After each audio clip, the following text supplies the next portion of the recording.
saaxiibada ka socda UNSOM qaybta human rights-ka ama xaquuqul-aadanaha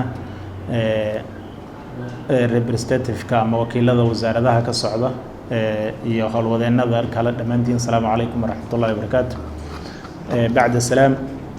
marka hore waxaan rabaa inaan idiin mahadnaqo. ilaahay subxaanahu wa tacaala ayay mahad u sugnaatay ka sokow. waxaan rabaa inaan idiin mahad celiyo inaad ka soo qayb gashaan tababarkani ku saabsan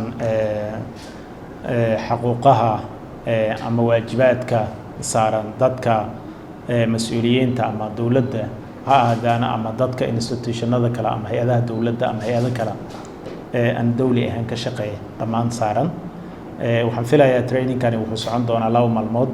maanta oo taariikhdu ay tahay 11-ka bishii 1 2022 iyo berrito oo koox kale loo qaban doono ayadoo la ilaalinaya habraaca COVID-19-ka. waxaan filayaa 20 ruux in la tababaray ahayd maadaama marka la raba in la ilaaliyo waxaa la ilaaliyaa inuu faafidda ama fididda cudurkani halasta ah dartiis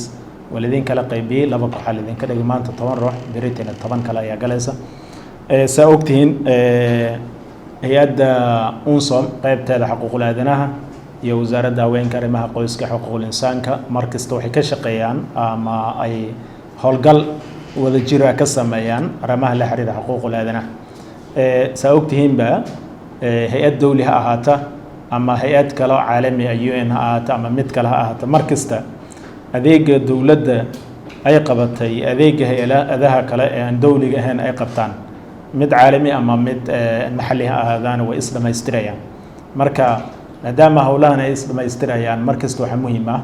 in la iska kaashta tababaradii iyo howlaha la qabanayo. trainingkan maanta ujeedadiisa ugu bilaaran waa inay bartaan shaqaalaha dowladda laga soo xuliyo wasaaradaha kala duwan sida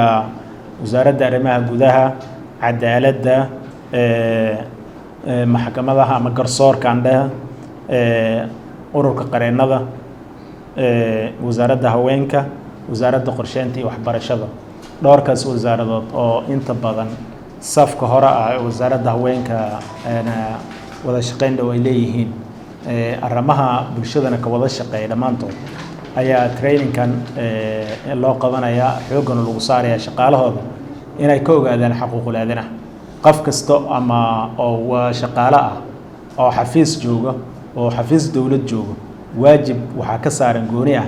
in la ilaaliyo xaquuqda aadanaha. xaquuqda aadanaha ma ilaalin karaan shakhsi hal wasaarad ama wax la mid ah. cid kasta meesha ay joogta iyo xafiiska ay joogta waajib ku saaran yahay inay dhowrto xaquuqda aadanaha. marka sidaa darteed tababarkani in looga jawaab celiyo ama fal celiyo arrimaha la xiriira ama xaquuqul-aadanaha ama batatan looga hortaga si ay u dhicin darteed ayaa tababarkani lagu kordhinaya xirfadda shaqaalaha adeegyada u adeega bulshada ee la xiriira xaquuqul-aadanaha. marka inta badan tababarkan waxa shaqaalaha dowladda diiradda loo saarayana waxa ugu badan waxa weeye in ay fahmaan xaquuqul-aadanaha aysan ogaadaanna waajib inuu ka saaran yahay maadaama dadkii bulshada u adeegayay ee ugu dhowaa iyagoo ay yihiin. marka waxaa ogtihiin waxyaabaha meeshan lagu baranayo maanta waxaa ka mid ah axdiyada caalamiga ah. axdiga caalamiga yuu qabanayaa maxaa sababaya in cidda axdigan saxiixday inuu qabta ciduusan qabanaynin cidda uusan aan saxiixin axdiyadaas caalamiga ah ana xadgudub la xiriira xaquuqul-aadanaha samaysaa yaa la xisaabtamaya. waxaa jiraan axdiyadaas kala duwan. axdiga caruurta ay jiraan caalamiga, axdiga naafada ay jiraan. isla xisaabtanka iyo hay-adaha maxaa la oran jiray dowladaha xubnaha ka ah UN-ka ama saxiix axdiyada caalamiga ah iyagana maxaa lagula xisaabtamaa hanaanka loo marayaa sidee loola xisaabtamayaa